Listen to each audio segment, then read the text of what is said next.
When I create the radiating real posts, one of the things that really resonates with people is when I say I go through all these crappy things, right? And then I say, but I'm grateful for this and for this and for this and for this. And people are like, you have such a great mindset. Like you're going through all this stuff, but you can still find the gratitude, you know? Yeah. How do you And do that? Have you always been that way, or do you have to work at it? Or, I mean, how do you do that? I haven't been that way.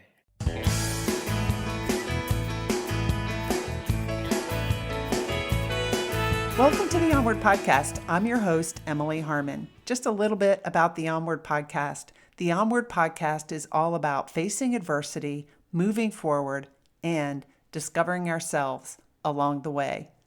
You see, in May of 2019, I graduated. I graduated from working for the Department of the Navy for 34 years, both as an officer and a civilian. And it was time for me to move on and do something different. Everybody told me what I should be doing, and I wanted to rediscover my dreams and figure out what did I want to do? Who is Emily, and what does she want to do after graduating? Or some people might call it retiring. And so I did some inner work and I learned more about myself. I took that time to learn more about myself. And I decided I want to be a podcast host, and I wanted to have discussions with people about how they faced adversity and how they moved forward in their lives. Right after I graduated, my daughter called and told me that my former husband, her father, was sick with cancer. 2 weeks after that, in mid-July of 2019, he was paralyzed in both arms, and he passed away on December 11th, 2019. And I know that he passed away with regrets. We didn't talk about it a lot, but I know he was thinking, I could see him thinking about how he lived his life. And that's when I decided I'm going to even more so create a life that I love living. I'm not going to wait for circumstances to change or situations to change. I'm going to live my life in a way that I love, and I'm going to encourage others to do the same. And that's what my coaching program is all about. You can check out my website, emilyharmon.com, to learn more about me and my offerings. My guest today is Tim Sohn. Tim has been living with leukemia for 15 years, and he's the co-host of the new live stream show, Showing Up, Perspectives on Cancer. This show provides a platform for others to connect and share their stories of being impacted by cancer. He also is a co-host of the Tim and Jim Show, which features interviews with professionals from the marketing and business world to help educate the audience on how to help their business grow. He's an award-winning live stream producer and coach, and Tim helps his clients make heartfelt impact and build relationships and grow their community on social media. In this interview, Tim tells us that by sharing your personal story on live video, you can become more relatable, which will lead people to trust you more and means that they'll buy from you more. Up until recently, Tim was often reluctant to share his story of living with leukemia because he was afraid people would look at him differently, or it would be hard to get business or to find a new job. But since sharing his story, Tim has made even more connections and friends. And if you have leukemia or know of a family member or a friend who does, please don't hesitate to reach out to Tim. I guarantee you'll make a new friend. Now we're going to cut to the interview, and I want to remind you that the Onward Podcast is broadcast live. So this was broadcast live, and you'll hear me and Tim talking to the viewers because they post comments and they ask questions in the comments. And so you'll hear us calling out some of the viewers. It's a fun way to engage. And what's fun about live streams is that everybody watching connects with everybody else, and you can just watch new friendships and connections being made. I typically go live on Wednesday nights at 7:30 p.m. Eastern. And sometimes I have a few shows in between. But if you connect with me on LinkedIn, you'll know when I'm going live. So it's a little intimidating to have Tim on the show because what he does for a living is he coaches people on how to produce live shows. And so I'm producing a live show, and I've got the expert is somebody I'm interviewing. So let's hope I do it right. Let's bring Tim in. Welcome, Tim. Hi, Emily. Thank you so much for having me. I'm so excited to be here. Yeah, me too. I'm really thankful that you want to talk about this topic about cancer. You know, pretty much everybody in the world knows somebody who has had cancer or has cancer, works with somebody in their family, and I think we all know people who've suffered from it. And so I think that sometimes people have questions that they may be afraid to ask. And I know that you're really willing to share and vulnerable. I mean, you've even put in your LinkedIn profile that you're a leukemia survivor. So I know that we think I'm going to let people know that are watching, they can ask you some questions. So I'm an open book. And people have actually reached out to me because I put leukemia survivor in my LinkedIn title. Yeah. And we're praying for Sage. I know Sage couldn't be here tonight. She even has the fact that she has cancer in her profile, and she's a single parent of 5 children. So she said she's going to watch later. So thanks, Cherie, for sharing Sending that. lots of love. Yes. Tim, tell us your story. I've read your blog, and we'll put a link to your blog in the show notes as well as in the comments here. You wrote a blog about when you first were diagnosed with cancer almost 15 years ago. Yeah. Yeah. So in 2008, I think I was 26 years old. I noticed I had some purple like blotches on my legs. Never had anything like that before. So I went to my primary care doctor, and they did some blood work, and I was leaving the parking lot, and they call me on my cell phone, and they say, "You need to go to the hospital now."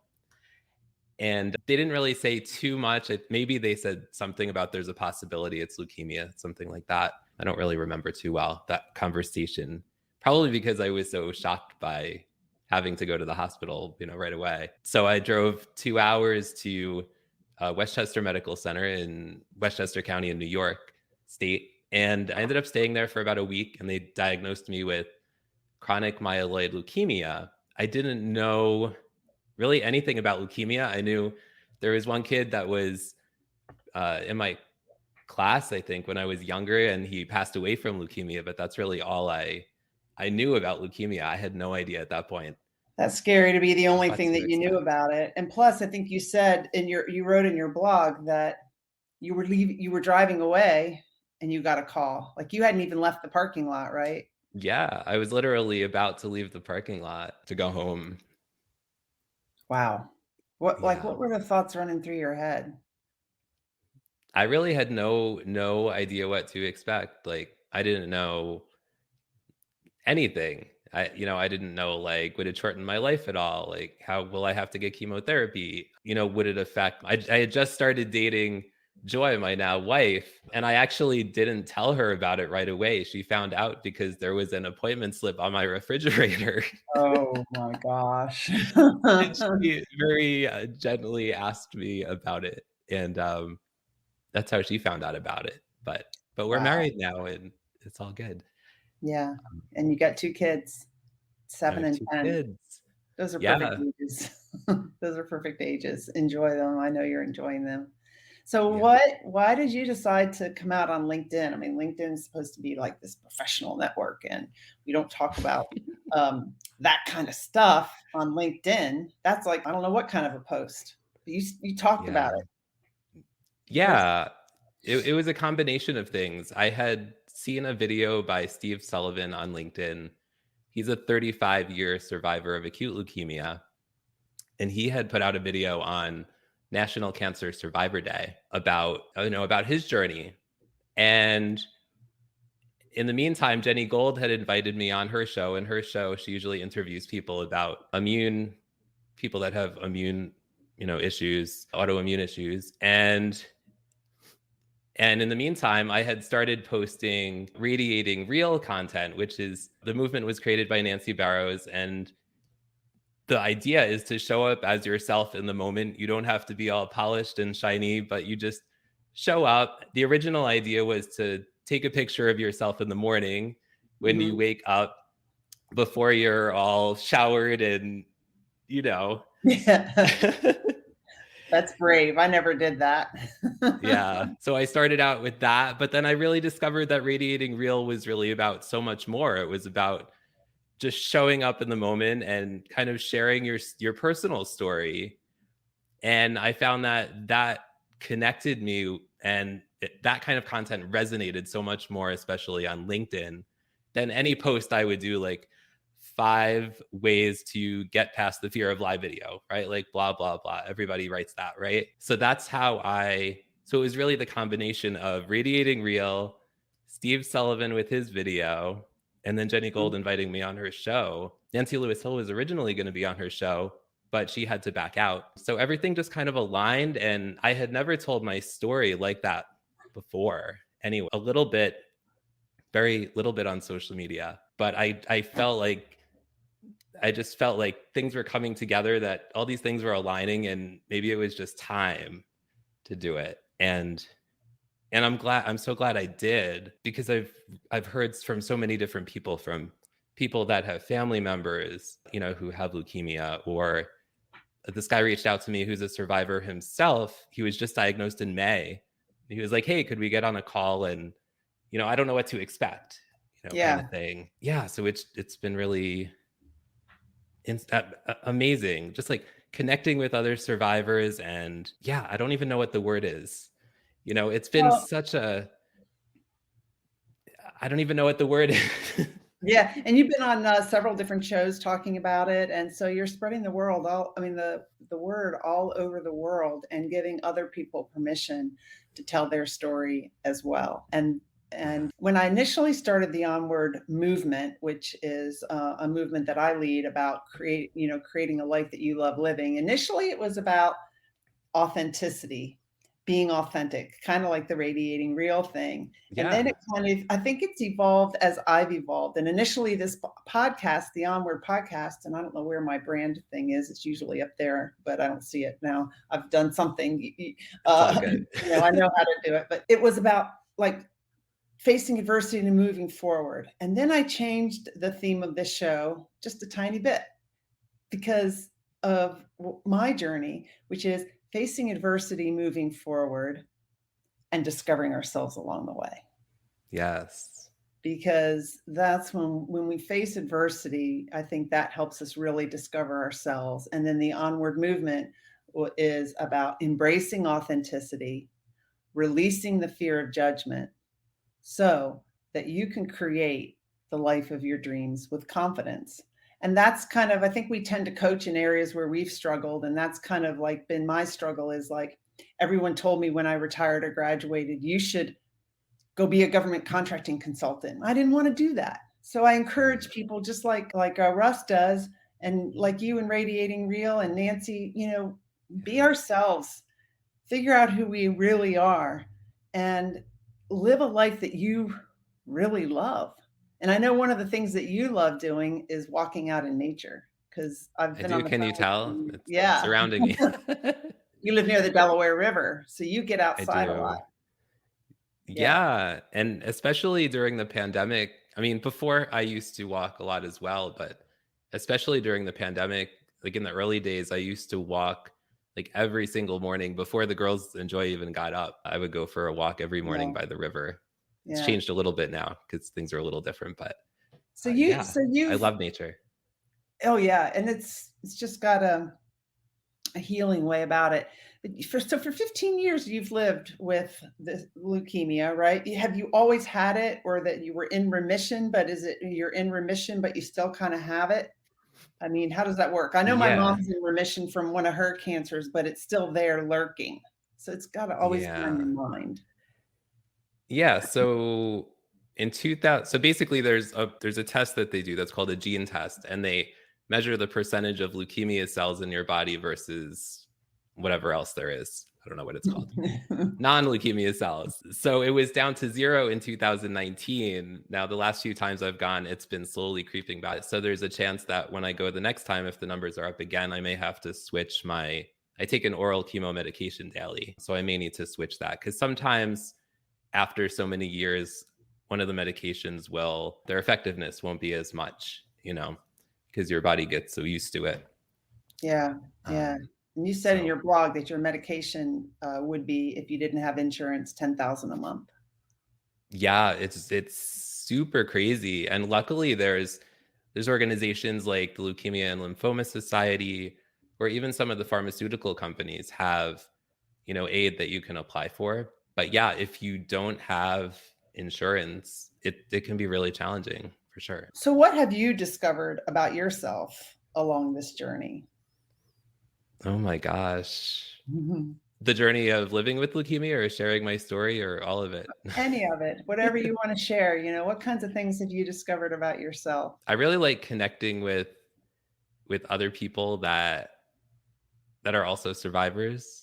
Just sharing each other's stories, learning about each other, on the personal level, on the professional level, what is, just learning about each other. And I probably live life a little bit more, like I value my time more, I guess I would say, Mm-hmm. Because you never know, like when you're diagnosed with something like leukemia, you have like a new awareness of like your time and what you're doing and how you want to spend it, I think. So I would say that as well, but really connecting with other survivors has been really enlightening for me.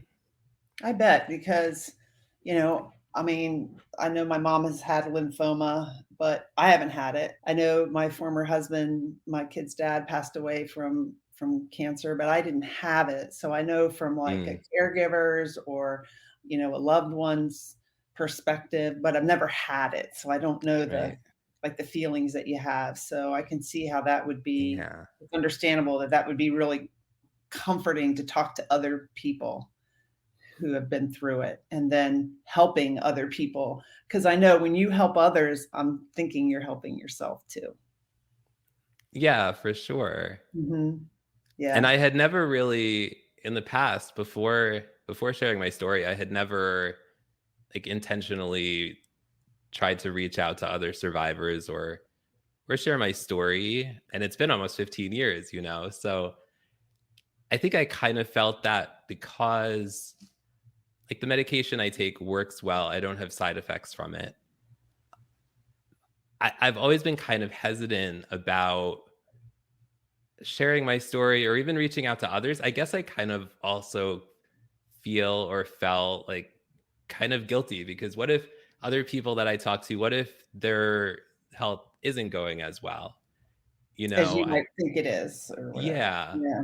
So I've always been kind of like, I don't know, like it's kind of awkward, felt kind of awkward, but I'm so glad that I have shared it now. Yeah.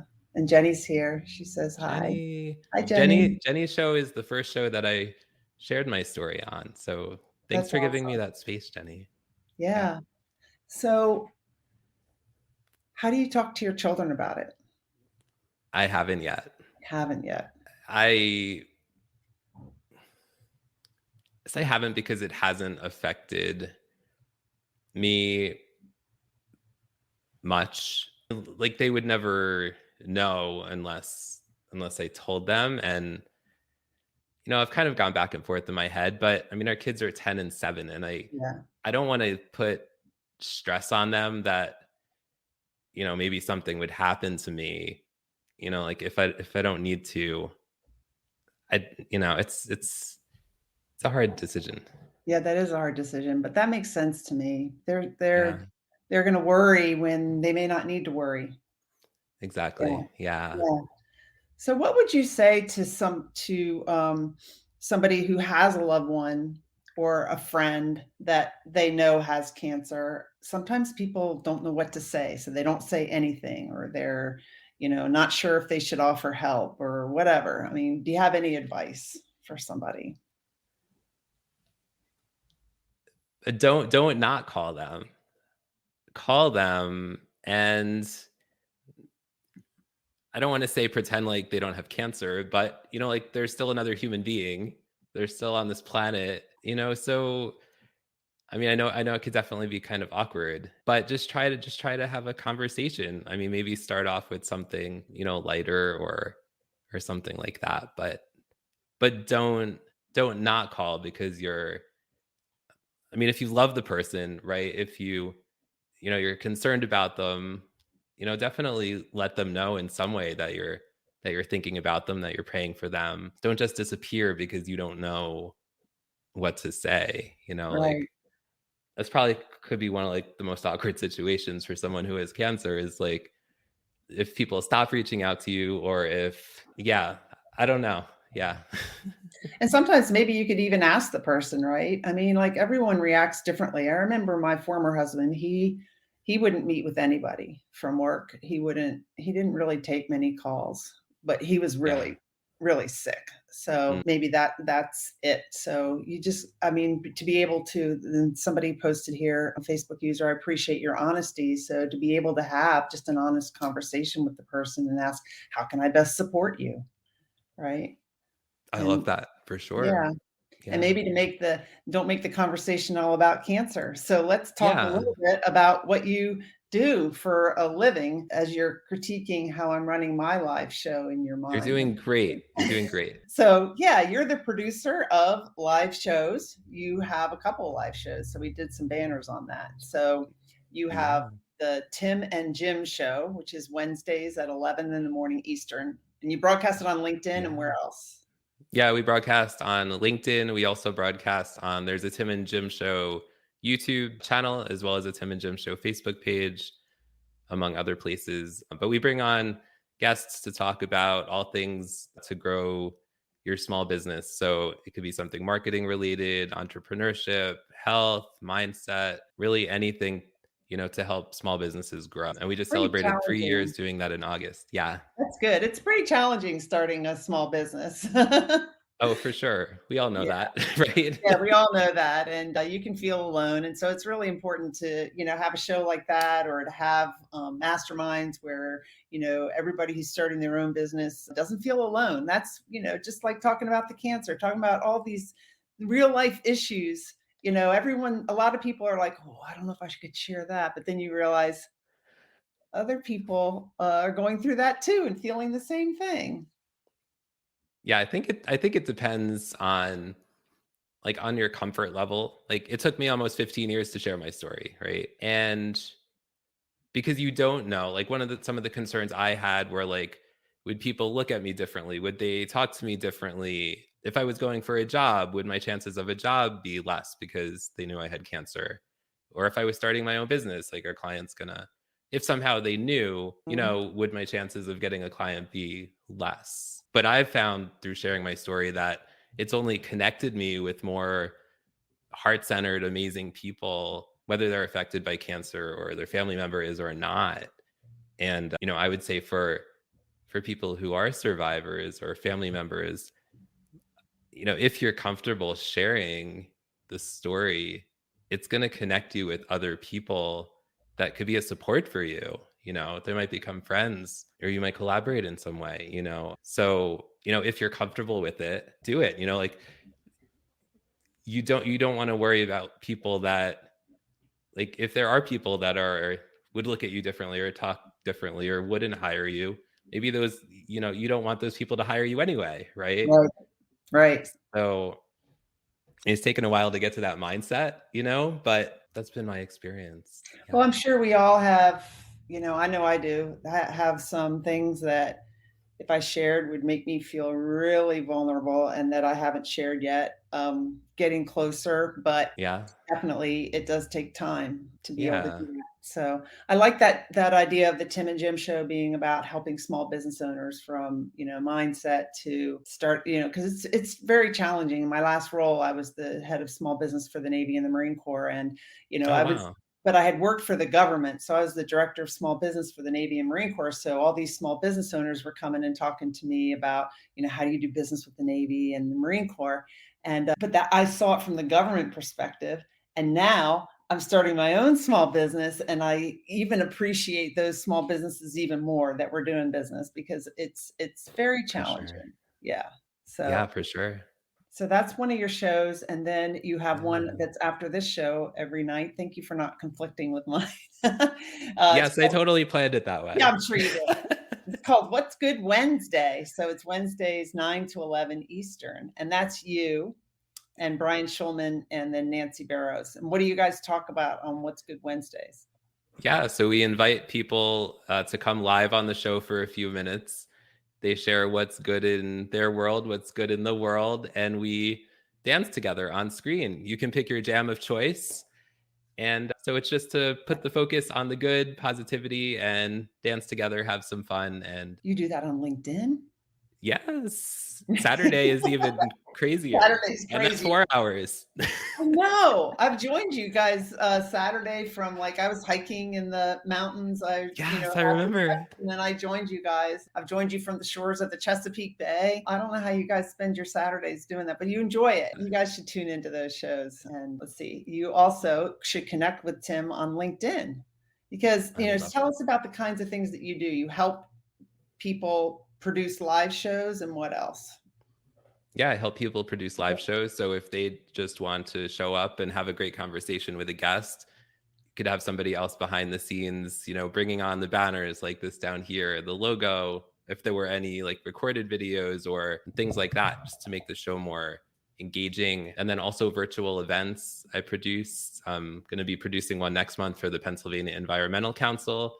It's an awards dinner that they used to do in person, did it last year for them also virtually. So then that, and then I also coach people on how to create their own live shows or virtual events if they want to do it themselves, but they just need some guidance, that as well. So everything live streaming, whether you need some guidance or hands-on help.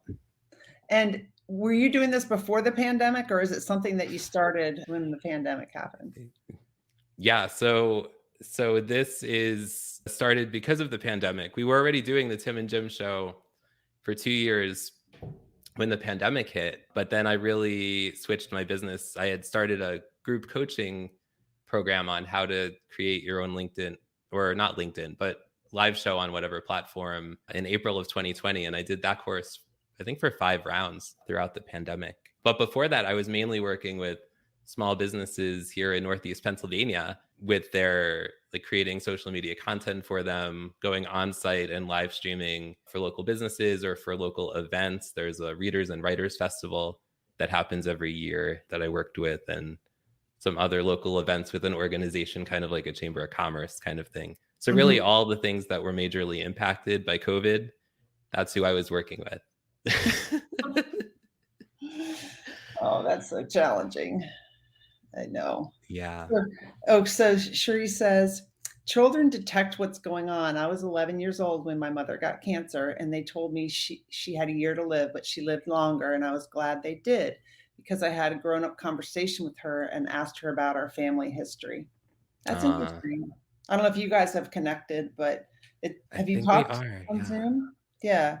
It might be a good conversation to have because somebody who's been through it as a child. Yeah.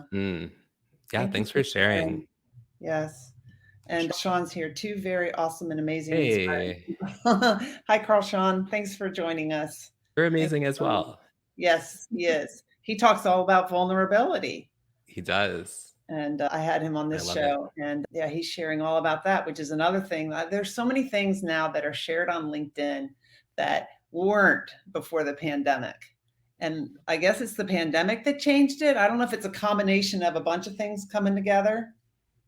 What are your thoughts? Yeah, I mean, I've spent a lot more time on LinkedIn since the pandemic. And, working on Brian's show it's totally the opposite of what you would expect to see on LinkedIn, right? It's wacky, crazy people dancing on LinkedIn, right? But putting the focus on positivity and, encouraging people and things like that. But before that, I mean, my experience mostly with LinkedIn was, professional social media platform, like so many people say it is. But I think more and more people now they're becoming more vulnerable on the platform. They're having more fun on the platform. But still, many people as well are using it in a more professional way, in those more traditional ways. Right. I mean, you can kind of have a mixture. It's like we it's even harder now to separate work and life, right? So yeah, Sheree says you're connected through Russ Hedge. Yeah, that's awesome. Because of the show the other day, probably. Hi, Great. DJ. Hey, Thanks for DJ. joining us. I think she and I have a call coming up too. That's Um, awesome. She was in some of my live streaming courses. oh, cool. Yeah. Yeah. So what can you share, like one or two tips if someone wants to live stream? Like if someone's sitting here thinking this is really intimidating, to go live and to have a conversation with somebody else. And, I didn't go over all the questions I was going to ask Tim. So this is just kind of a conversation. And then all these people can watch. That might be intimidating for some people. What advice do Yeah, you? for sure. It was intimidating for me at the beginning as well when I started live streaming. I would say if you have people that can show up for your live show, right? Even at the beginning, if it's friends or family, right? Send them the link to the show ahead of time and have them show up. I know for me, I always feel better when there are people in the comments and I can Yeah, shout them out and I just feel more comfortable. Oh, right. DJ. Yes, Tim is oh, thank you, DJ. That's so nice Tim of is you. such a leader and a mentor. Yes. And Yeah. then the other thing is, I mean, you could practice ahead of time. If you wanted to stream, if you use Facebook, you could stream. There's a setting for just me if you want to practice and then look back at it. Or you could, if you have a Facebook group, set up a private Facebook group and do it that way if you want to practice ahead of time. But when you go live the first time, I mean, even if you say, hey, I'm really nervous, I'm going live for the first time, bear with me. Like, that's okay. Like Yeah. your first video is not going to be your best video for People can sure. relate. So just be you and it'll get easier each time. But I think if you encourage your community to show up, I know for me and for other people I've worked with, it makes it that much easier because they're there supporting you, but then you can also shout them out and it gives you also something to talk about during your show. Yeah. It can be more intimidating to be talking and not having people show up. It's really important when people show up. So I thank every single one of you that have shown up, that are watching, that are listening, because it makes us feel like, well, maybe this is a show that people want to watch and that, I'm saying something important. And because I mean, it's a little nerve-wracking for me too to do this. I used to do my podcast interviews over Zoom and then I would just publish it later. Now I do it live and then still publish it later. But I think the live is just so much more fun. The engagement, for sure. The interaction. You can ask questions, the interaction. And I know on the Tim and Jim or the What's Real Wednesdays. Is that What's Good Wednesday? Yeah. What's Good Wednesday? Oh my gosh. You guys usually have like 2,000 comments or something like that. We do have a lot of comments and but I think it helps because we do What's Good Wednesday, but we also do Shout Out Saturday. So and we've been doing it like throughout the entire pandemic. And I think Brian was doing it a little bit even before. So the consistency, that's another thing I would say is having a consistent schedule for your show is really important also. Yeah. Every night, like every Wednesday, 7:30, except for I'm going to take a couple of days off over the holidays, a couple of weeks. I think that's okay, right? Yeah. Yeah. So many friends are streamers and we're all so busy. So much support to all of you. Yeah, that is a challenge too. There's so many different live streams, but even just stopping by, if you don't stay the whole time, stopping by and saying hi, that's awesome too. Oh, definitely. Yeah. Even if you just stay a few minutes. And then that's also another good way to grow your network as well. If you're watching somebody else's live stream and you notice they're not a first connection on LinkedIn, send them a message. Say, hey, I'm also watching Emily's amazing show. I'd love to connect with you on LinkedIn. Yeah. Yeah. That's all. Yeah. That's awesome. So, she says, never stop. Always be live streaming. Yeah. Well, I remember I was intimidated the very first time I did it. And then a couple of times I've just been like, I'm going to go live by myself because I want to share something. And then once I went live and I can't remember exactly what it was I was sharing, but I started to cry. So, it's okay. I mean, we all cry, right? It's nothing to be ashamed of. Yeah. DJ says, I don't like to leave when I arrive. Yeah. It's showing the human side of us. We're all humans. We all have feelings. We're not just, I'm a live stream producer, and here's my 5 tips. I mean, it's more than that. And that makes people want to connect with you, Tim. And that makes them want to attend. You have a class coming up, right? I You and do. Nancy are doing why personal content is your most powerful tool. It's a complimentary workshop on October 21st. Yeah. It's October 21st. It's at 8:30 Eastern time, 5:30 Pacific time. Yeah, we're gonna share our personal stories. We're gonna talk about, how we go about sharing our personal stories and how you can do that as well, to whether it's to increase your engagement on your live shows or social media content, to grow your business, to grow your network, to reach your personal goals, things like that. So we'll share some tips, and we have a great community of people signed up already, but we would love for you to sign up as well. And it is free, and it's going to be a great group of people. You can connect with those people as well, through the workshop. Yeah, because you also do that show with about small businesses and what small business owners need to know. I mean, people do business with people. They don't Exactly. do business with a company. And the same applies to the federal government. People would call and say, I want to do business with the government. Who's the government? There's so many Right. there's so many government agencies. What do you mean when you say you want to do business with the government? What do you mean when you say I coach? Like, who do you coach? Who's your ideal client? There's so many things that you need to know, and people connect with people that they know, like, and trust. So how do they get to know, like, and trust you? It's a little easier to know, like, and trust someone who is confident enough and vulnerable enough to share his cancer story on all these live shows and to post in his LinkedIn profile about being a cancer survivor. Not a lot of people do that. No, So, it's true. And it's interesting because since I've shared my leukemia story, somebody I was talking to, who's another live streamer, he said, I was talking to somebody and they said that you should be creating more content that's business related or that sells your services, because most of my content now is yeah, not business related. It is no. mostly about leukemia or headaches Or or, headaches. You post all the time about your headaches, but people right. can relate. Exactly. That has really, and I used to post these pictures when it was really bad. I'd be on the couch at like midnight and I'd post this picture that was like really dark and you could just see like part of my face. And those posts resonated so much with people because you don't see that on LinkedIn normally, right? You No. don't know. But since doing that, and even though I haven't been posting a lot of business related stories, I've gotten on so many calls with people. I've started working with new clients, and it's just been therapeutic for me to share, like, to actually write this down. I used to be a journalist and I used to love writing, but I got away from that when I started doing video.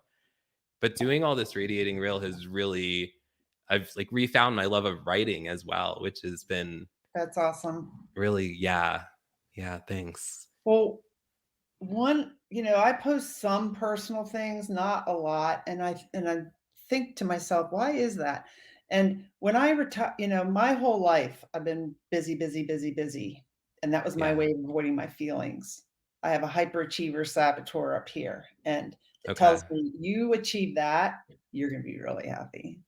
Then I Yeah. achieve it. Well, now you got to go for that. And so I've been in the past 2 years really working on myself, doing inner work. And one of the reasons that I retired or graduated is because I knew I wanted to feel my feelings again. I could tell you I'm happy or sad, but someone asked, well, where do you feel in your body? I don't know. But it's so important to know that stuff. And the only way to learn it is to spend time with yourself and not Yeah. be busy, busy, busy. And so as I'm doing more of that, I'm starting to find my voice to be able to share stuff. So, Yes. and like you and Nancy give me courage and other people courage too. Jenny says, I love this show. I can't wait to have you on my show. I look forward to hopefully meeting you in person, Jenny, because Ooh. I am going to go visit my daughter in December, I think, before Christmas in Colorado, in Denver. And that's where Jenny lives. Yay. Can't wait to see my daughter. I haven't seen her since Christmas, but yeah, so Yeah. I can't wait to see her.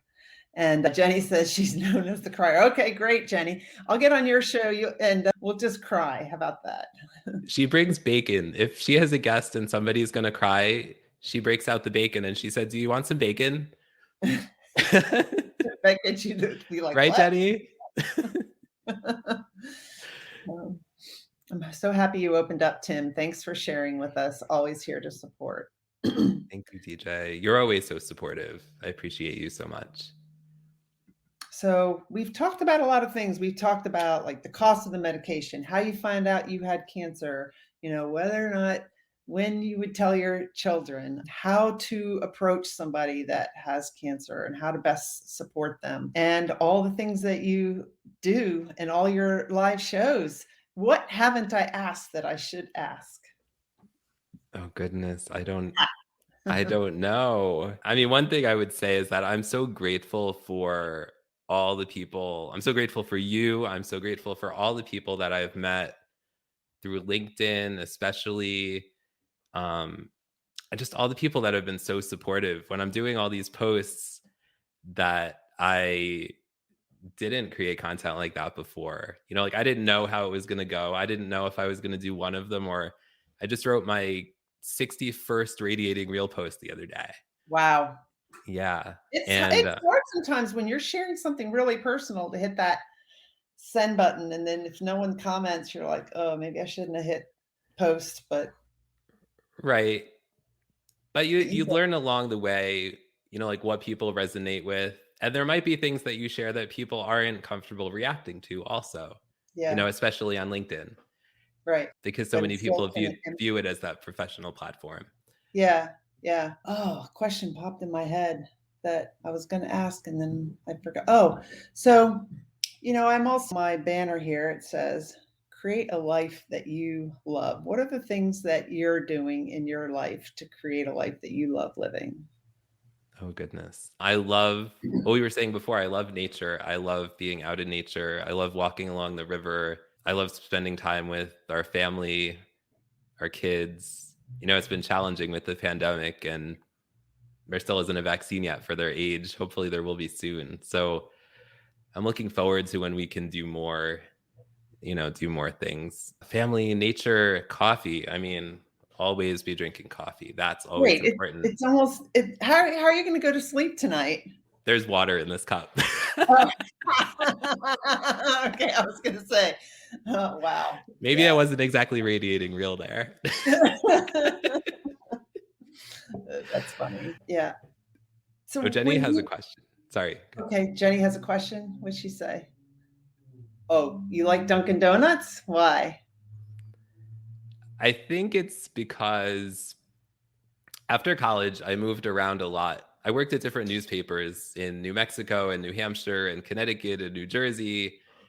And wherever I went, there was a Dunkin' Donuts. So I would go and I would get coffee and other things, which are not the healthiest thing.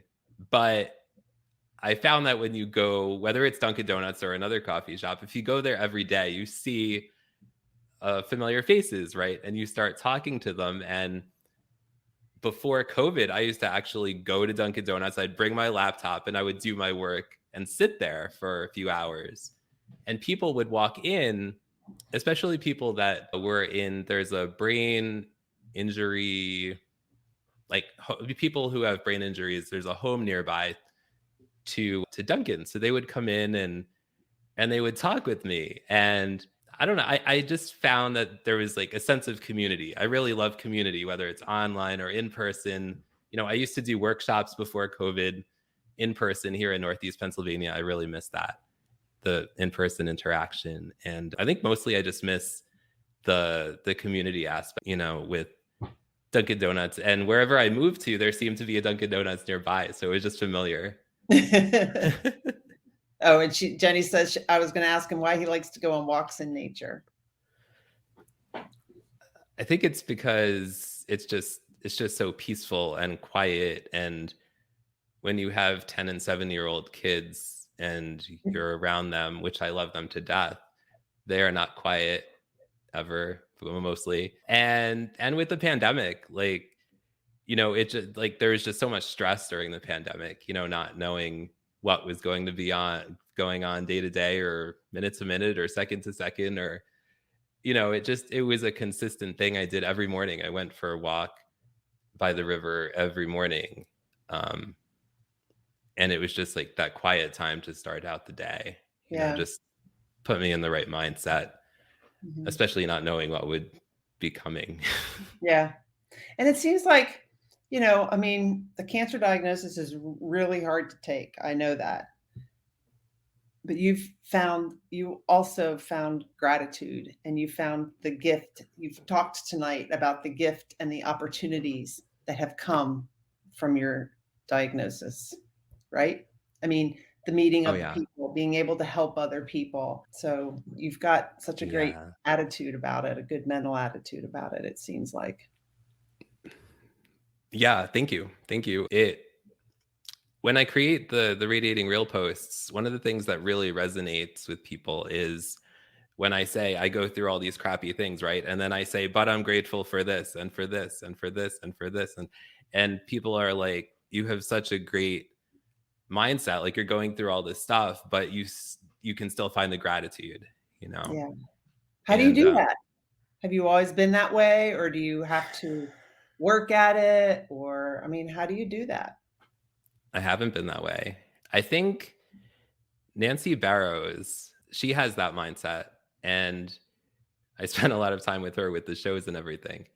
And I think that kind of rubbed off on me just through conversations we've had and watching shows that she's been on. And because she always shares how she's so grateful for everything that's happened along her journey and the good and the bad. So I think mostly just through conversations with her, I've Yeah, really learned to appreciate things even when they're not so great. yeah. That's something that you can teach your kids too, because our kids learn by observing us. Oh, You know? that's definitely true. Yeah, it is a good Yeah. way to meditate. Yeah. Do you listen to music, or are you just alone in your thoughts, or what do you do when you walk? I'm No, I don't usually listen. Well, sometimes, not usually. Usually Mhm. just quiet. Just quiet. Or when it was the beginning of the pandemic, Nancy Lewis Hill has a show that she does in the morning she has a Facebook group called Lighten Up with Miss Nancy. And she went live every morning at like 7:30 in the morning, I think it was. She still does it. Wow. Uh, Sometimes I would watch that show as I'm walking Okay. because That's that good. just brought people together. She started it after the pandemic started, and it was just like the idea of like stopping by, show up, support each other, share what's going on, Mhm. still with the focus on, the good and positivity. Yeah. Um, but just a place that we could all come together while we're all going through so much to show up, support each other, lift each other up, that kind of Mhm. thing. Yeah. Thank you so much, Tim, for being on the Onward podcast. I really appreciate this interview. And I know you talked about Nancy a lot. We're doing a little special interview on October 18th, Monday night coming up. Oh, yay. Her Nancy's going to That'll be be great. on the Onward podcast. So, yeah, normally I'm just on Wednesday nights, but she's going to be on a Monday night, and we wanted to fit her in. So, all right. Awesome. And as we're leaving, please check out this upcoming workshop, Yeah. complimentary free workshop on why personal content is your most powerful tool. And are you going to be offering it again? Because this podcast is going to be published as a regular podcast like after October 21st, but there might be other times that people should Yes. just connect with you on LinkedIn and follow you and Yeah, that's the email best you. way. I'm And sure we'll yeah, offer it again at some point, but we just have the yeah. one scheduled for right now. Yeah. And then the Tim and Jim show, which is on Wednesdays at 11 Eastern. And then we're going to wrap this up, and Tim's going to go get ready for another show. Yes. 9 o'clock tonight, 9 to 11. And the reason you guys moved the show to later at night is to support Nancy, because she's on the West Coast. Yeah. And so you guys have become good friends. Yeah, Really. and she works during the day for a school district, and it's hard for her we used to do the show at 2 o'clock in the afternoon, but that wasn't feasible for her anymore. So we moved it for her so she could be there. Jenny says, because she lives in Denver, she got up at 5:30 for Nancy Lewis Hill's podcast. I didn't realize. Wow. I didn't realize it was that early for her. Oh my goodness. Yeah, because then it would be even 4:30 for people out in California. Thank you so much, Tim. Thank you to everybody who watched this show.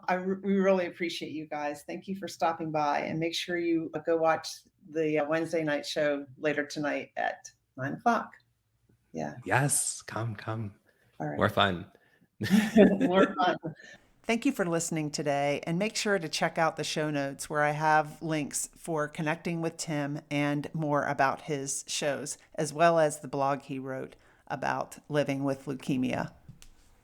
The Onward Podcast is sponsored by my coaching business, Emily Harmon Coaching and Consulting. You can check out my website, emilyharmon.com, to learn about my offerings. And you can also schedule a complimentary 15-minute call with me where we can talk about what you might want to get out of coaching and how I can help you. Or we can just meet. I love to meet all of the people who listened to the Onward Podcast. I don't know all of you. Some of you are listening from across the ocean, from around the world. And I love meeting people. So just use the link on my website to schedule a conversation with me, and let's get to know one another. I'd love your feedback on how I can make this podcast even better for you. Thank you for listening, and enjoy the rest of your day.